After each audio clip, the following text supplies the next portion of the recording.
The world is constantly changing, and it is becoming more and more difficult to keep up with the Joneses, per se. Teams are no different in this case. Teams need to evolve and change over time to ensure that they stay relevant and meet your organization's needs. So it's imperative that you learn how to transform your team for the future. Not learning this could cause something that works okay today to crash and burn tomorrow. Ladies and gentlemen, welcome to the Moving Forward Leadership Podcast, episode 95. Transform your team with Jill Valdez.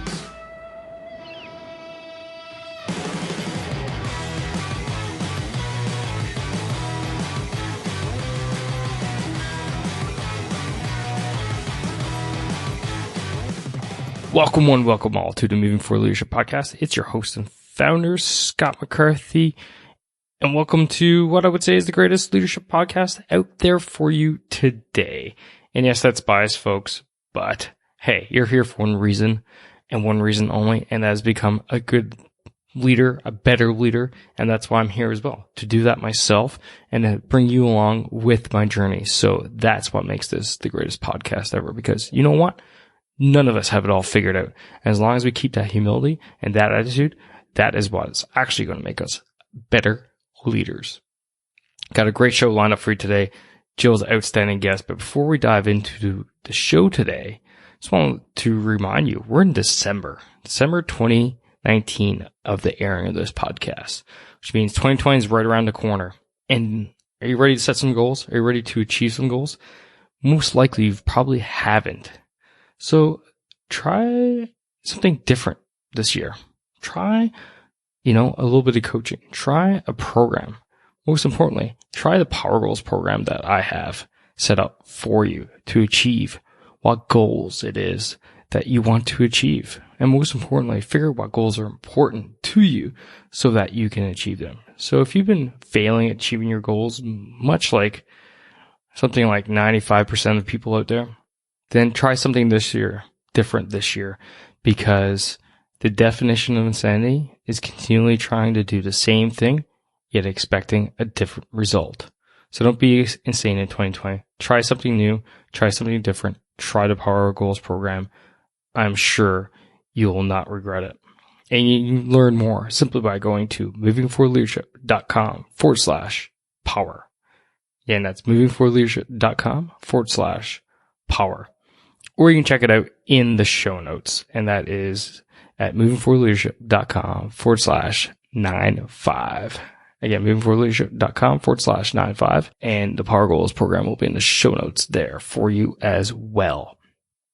Today's great show. We're talking about transforming your team, going from point A to point B in the positive direction. Jill was a great guest.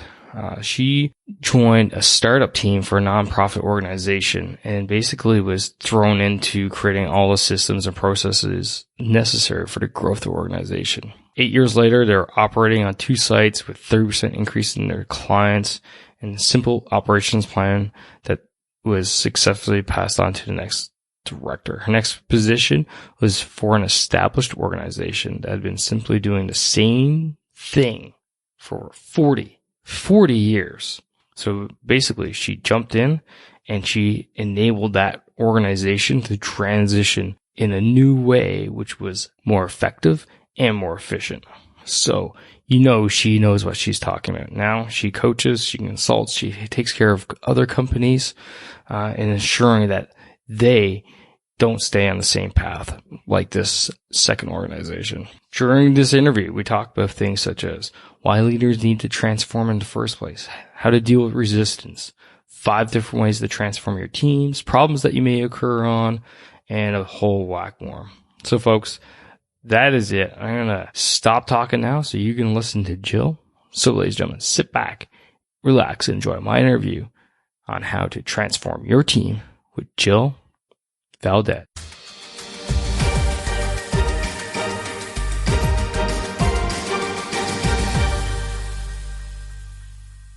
Jill, welcome to the best leadership podcast going today.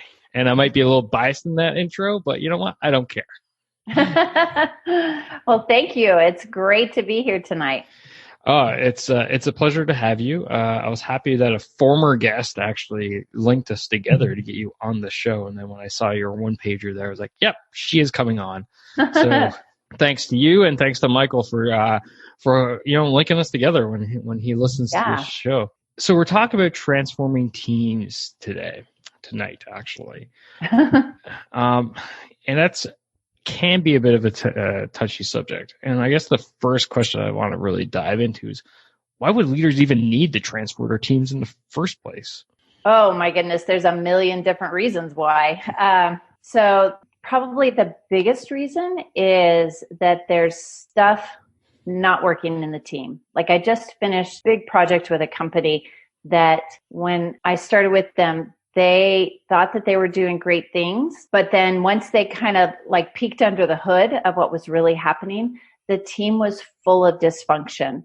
Like they had a manager that was super, super bossy and super, super crabby if she didn't get her way. And if people didn't follow her immediately, there was prevailing sense of fear all throughout the organization. And so then working with them and helping them kind of get through that was the biggest reason, is dysfunction on the team. The other reason why people want to think about transforming teams is that they want to get to the next level. I think it's maybe Andy Stanley, Seth Godin, I don't know, some popular person said that what got you to where you are now isn't enough to get you to the next level. Yeah. And what got you here is not going to get you there, basically. Right. And so it's the same thing with teams. You might have this great team and you guys are humming along and things are fantastic. But if you as a business owner want to get to the next level, you're going to have to make some changes. And that typically starts with your people, because your people are really the ones that are going to get you there. I'm hearing you. I don't disagree with anything you're saying. Things are always changing. Organizations change. The problem set that they work on changes. Therefore, it only makes sense to me that teams would have to change along with those things. But you know what? I don't like change. I really, I don't want to change. I'm comfortable where I'm at. Yeah. It's nice and cozy here. How do you deal with those people? So those people are more common than they're not. If you look at like personality profiles and all that kind of stuff, those people who like to keep everything really safe and stay the same, they make up almost 50% of the population, that kind of mentality. And so with those people, it starts with letting them know that you care about them, and also letting them know that you understand that they're afraid of this change, that they like to be where they're at, and help them understand the why is really the biggest thing. When they start understanding why it is that we're doing this, and when they also get the opportunity to know that you understand that this is a scary thing for them, that there's a lot of insecurity, that there's uncertainty, and you know it, but that you're committed to walking through it with them, then it kind of tends to settle them down a little bit. Yeah, that makes sense. And also I hear a lot about basically bringing your people in on the plan for the change in the beginning, getting there. Absolutely. What's your take there? Oh, totally. Again, this company that I was working with, I sent out this questionnaire and I asked them, and it was basically like kind of like a SWOT analysis. And I asked them for their input. And then my last two questions that I said is, if you were me, what would you change immediately? And if you were me, what would you not change ever? And that gave them an opportunity to say, hey, here's some things that, like, this is safe areas. These are sacred cows, versus the sacred cows. And it also let me know kind of where people were at with change. If some people were like, oh, I'd change everything, I know that those are going to be my advocates. I'm going to have them alongside me because they're going to be talking to the rest of the team to help facilitate this change. But the more you can get people involved on the front end, letting them, even if you're saying, okay, here's what's happening, this is what we're thinking about, keeping them in that loop. I read an article just a few weeks ago about how Starbucks completely changed all of their marketing and all of that stuff. And for the first time, they peeled away the curtain so that everybody could see how they did that. And for them, that was monumental, but they also got tons of buy-in because of it. Interesting. That's a really neat example, even at that high level, super successful corporate level, showing that the need for change is truly existent everywhere, right? Oh, yeah. So we talked about why, we've talked about how to deal with that resistance thing. Now let's get into the nuts and bolts and practicality of transforming teams. How do we go about that from your point of view? Like I said, the first thing is you have to know who your team is. And that means that you've got to understand their personality. You need to understand their passion, and you need to understand their gifts. Who are they? What are they really great at? And what motivates them to get out of bed in the morning? When you know those things about the people, then it helps you start framing the message of the things that you're going to be changing. And it also helps. Okay, so like this company that I worked with, they had somebody who was super, super passionate about the clients. And yet we wanted to change the system of how we were introducing clients. So with her, I got to understand a little bit more about her personality. She was definitely one of those I'm resistant to change kind of people. I like what I do. I've been doing it for 5 years. There's no need to change it kind of thing. But when I got to know a little bit more about her personality and her why, like why does she like what she's doing there? And then what is it that is her passion and her purpose? So then walking that with her about, hey, we're going to change this process. We're going to make this a little bit differently. We're going to make some adjustments to it to make it more efficient. And walking her through that made all the difference in the world because I was able to connect her passion, frame it in a way that fit her personality in order to be able to then communicate to her what was coming up next. Interesting. I like that. And basically focusing in on the people's strengths and you taking those for, not for advantage, but using the advantage that they give for that change. Sure. For every business owner, it doesn't matter how big or how small your business is. And I think this is becoming more of an understanding now. The saying used to be the customer is always first. And now in business, it's more about the employee, because if you don't have good employees, you're not going to have good customers. So when you're concentrating on your team, when you're looking at your staff and you are investing in them, helping them be the best version of themselves, they're going to give excellent customer service.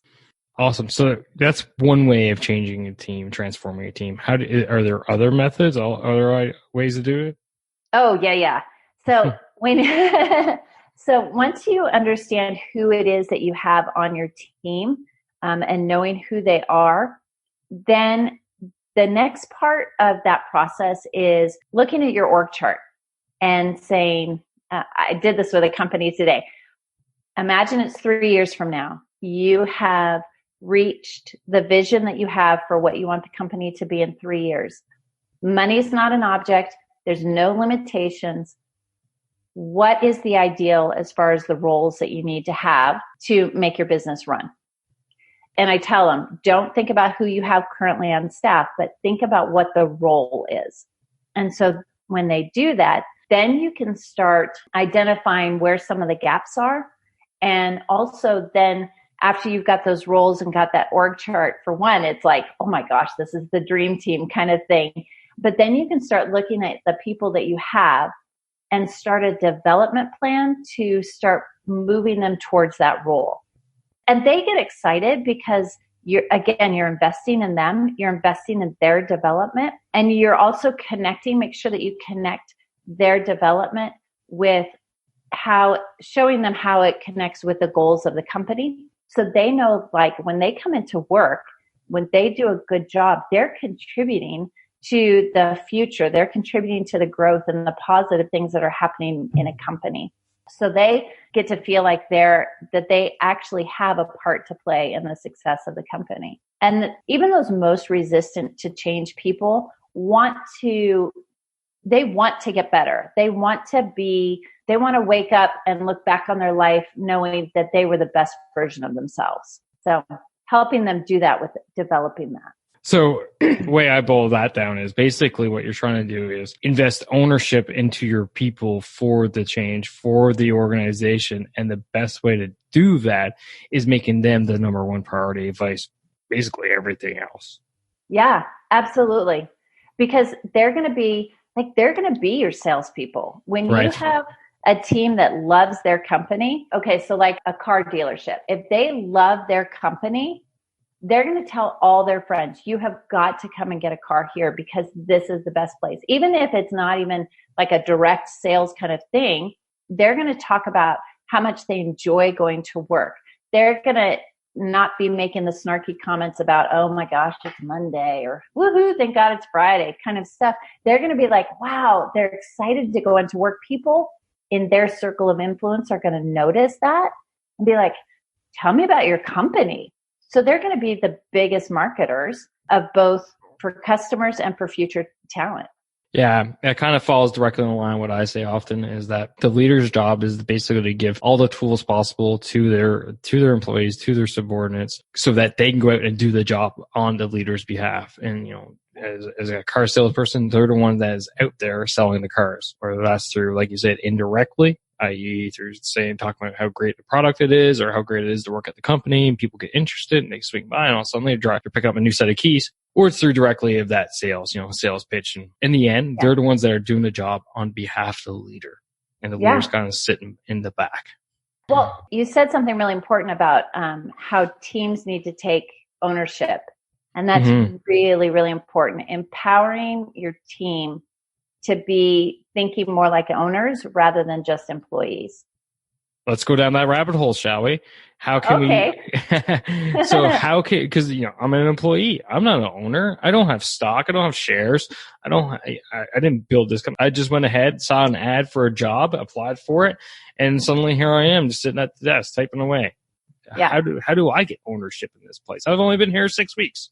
So how you get ownership is by whoever your manager is again connecting what you do and who you are, and showing you how that is directly related to the success of the company, and then not micromanaging.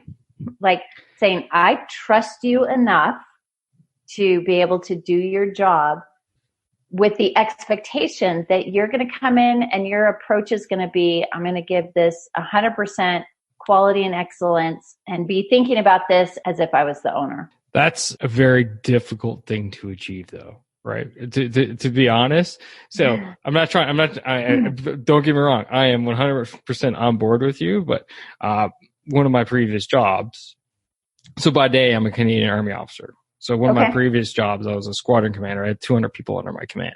And that was what I spent 90% of my time at doing for 2 years, is trying to get everybody to understand their role in the larger organization. So under my command, I had transport people, had supply people, and maintenance type people. So I had to get that the mechanic who's fixing the brakes on a truck to understand their role in the greater picture of achieving operational success by allowing the truck driver to deliver the supplies to the troops who needed it. And when you go around and everybody has these little niche things that don't really, all they see is their own little world, right? You only see, I'm just here taking the wheel off, changing the brakes, checking the fluids, putting the wheel back on, and the truck disappears. And I have 50 million. I had something like close to 30 different types of occupations under me.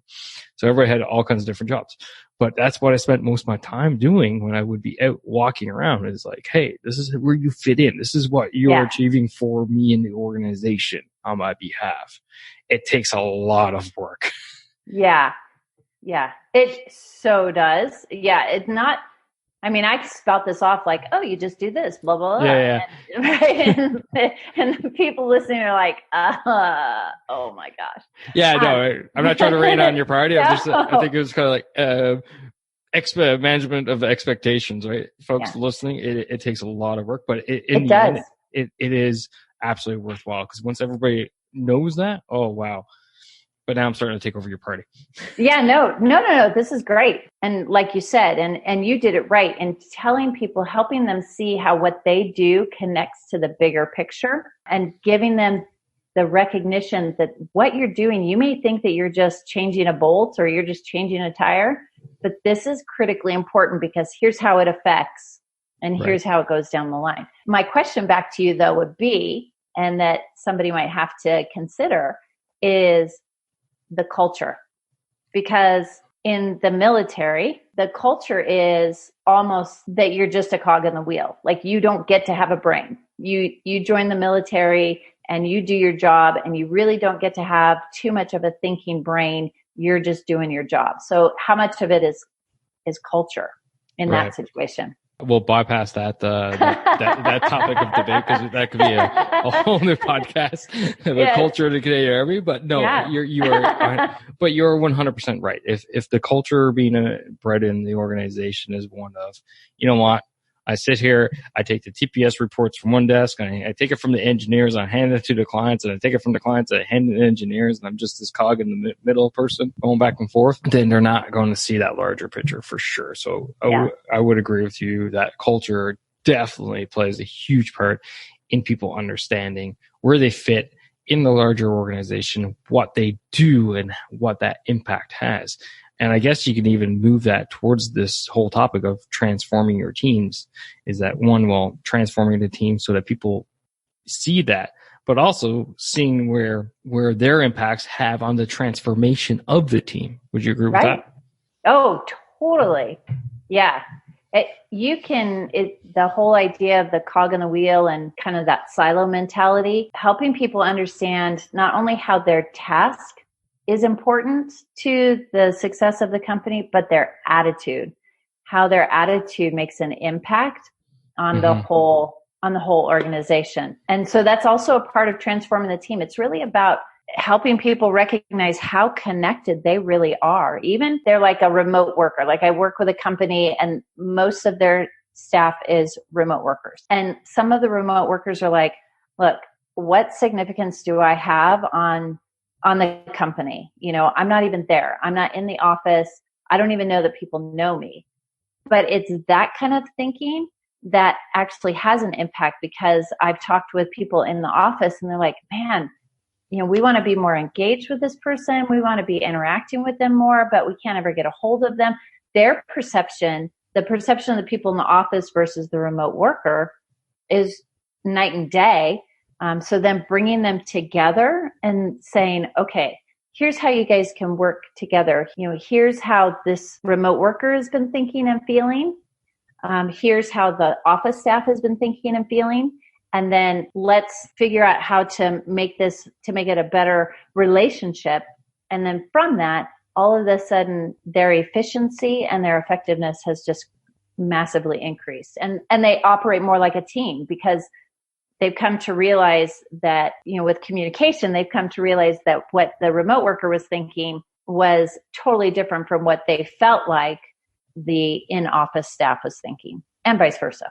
I like all that, and I'm desperately keeping myself from going off on a complete side tangent of discussing remote work, because that's a whole other topic. But you are kind of I'm coming back for 2 podcasts. Yeah, exactly.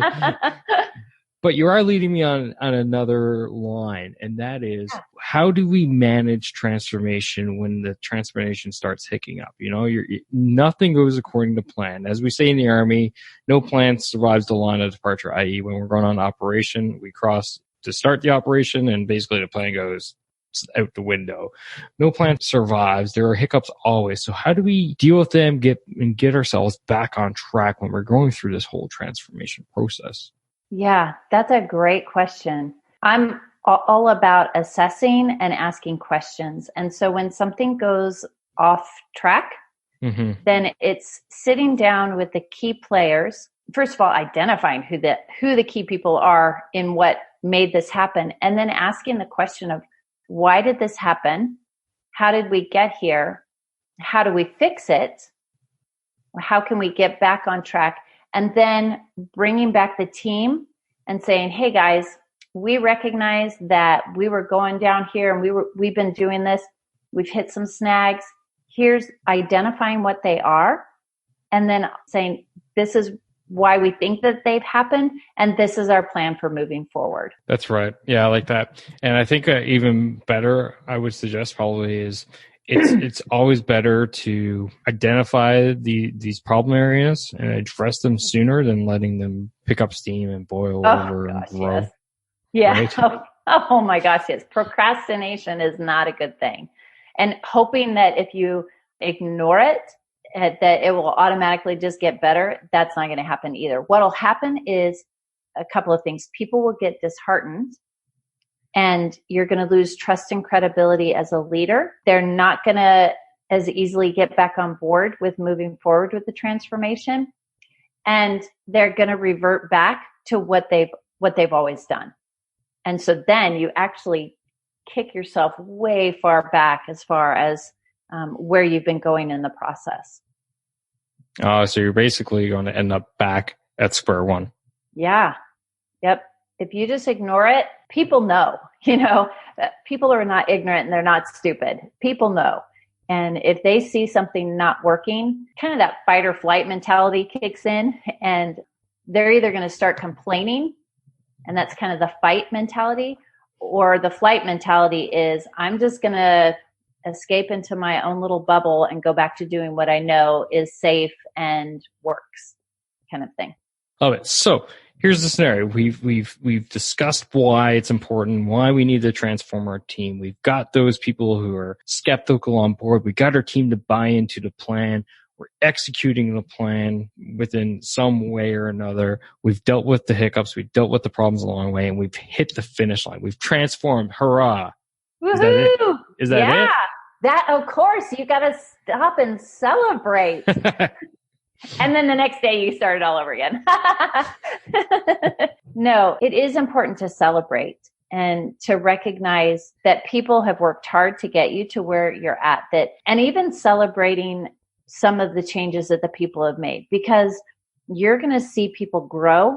You're going to see people find abilities and personalities and things within inside of themselves that they never thought possible, that you as the leader were able to nurture and to bring out in them and to give them a place to express that and to grow in it. So absolutely celebrate that. But then as a good leader, you do need to think about what's next. Okay, we've achieved this. And it's not that you're changing things for the sake of change, but if with as fast as things change in culture today, if you're not thinking about who you want to be as an organization in the next 5 years, if you're not already working on that plan, you're going to be obsolete.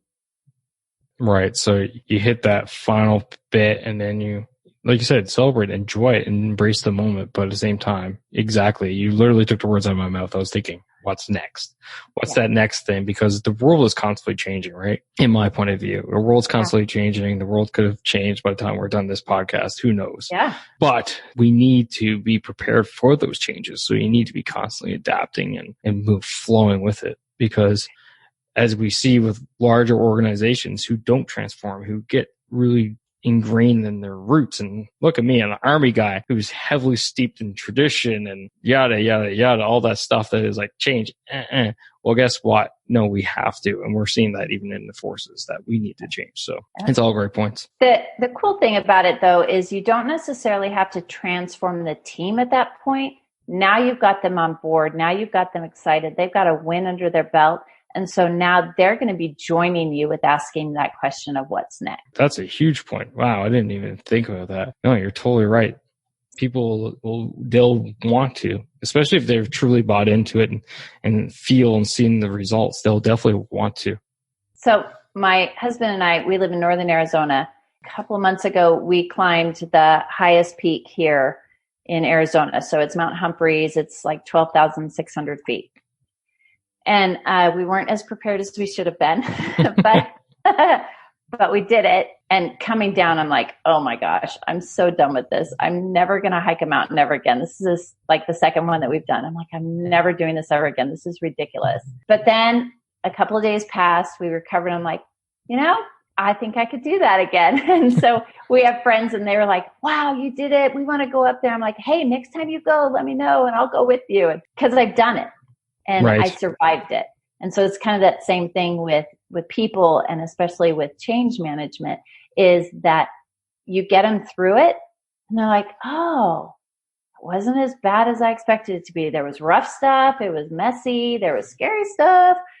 But once we're on the other side, it's like, okay, I think I could probably do that again. It almost becomes a drug, right? It almost becomes a drug. A good drug. A good drug. I'm hiking a mountain, gosh darn it. No, but I mean, the sense that people and individuals and teams get when they go through something like that, something that's difficult but proven to be worthwhile, it almost becomes a drug. So in organizations, there's always a small group of people that love change, but to the point where it's almost detrimental. And like we discussed, transformation is needed. It's a great thing. I fully agree, but too much can be detrimental to the organization because it could not be prepared for it, doesn't have the resources for it, whatever. I like to refer to these people as good idea fairies. They just show up. Okay.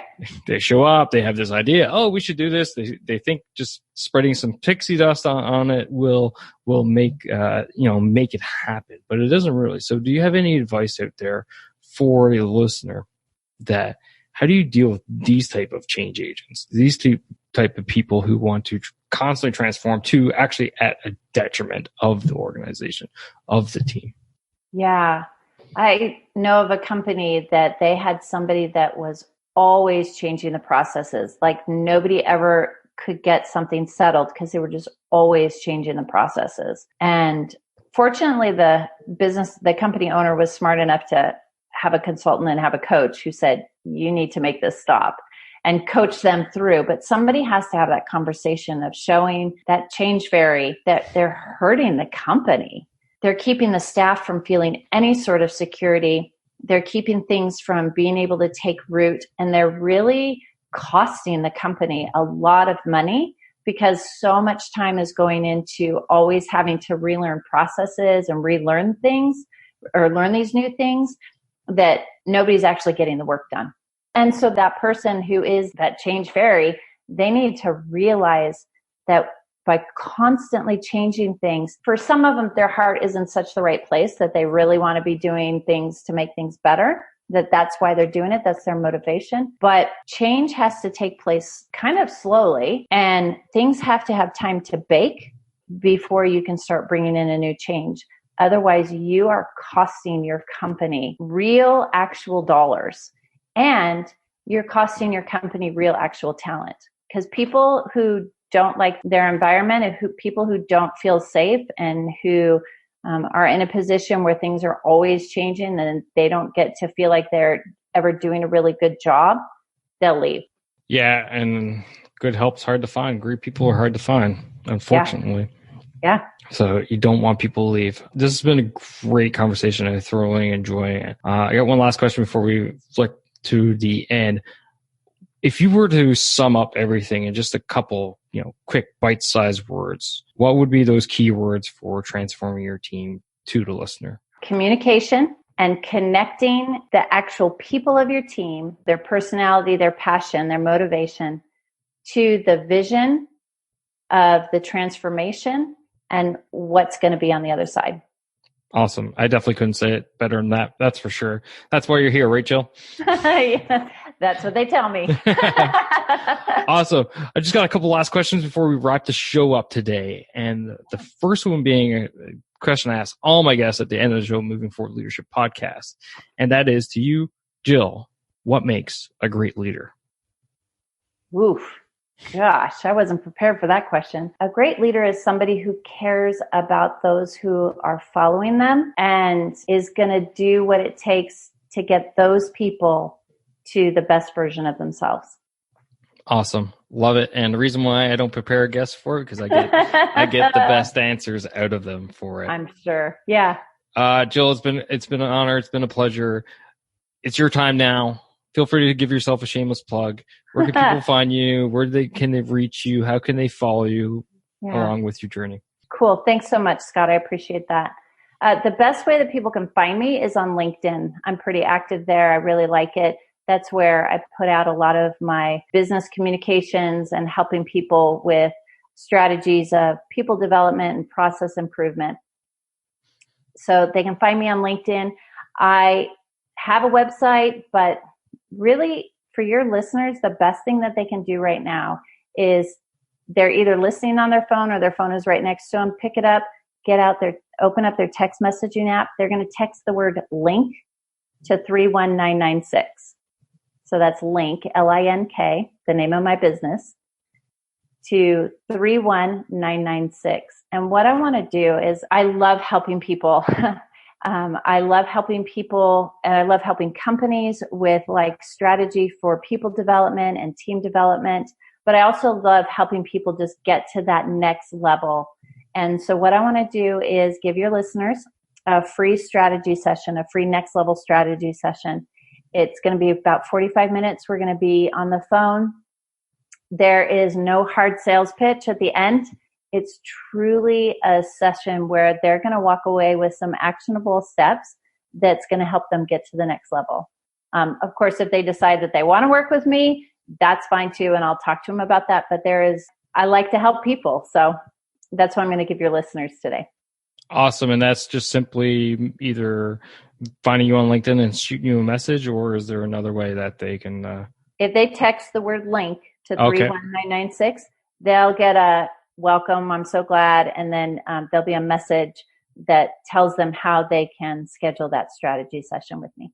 Awesome. 40 odds as always. It's easy for you folks. Just go to movingforwardleadership.com/9595. And the links and all these directions are there for you at the bottom of the show notes page. Jill, again, it's been a pleasure. It's been an honor. Thank you so much for coming out. It's been a lot of fun. Thanks so much. I've really enjoyed it. Thanks for your time.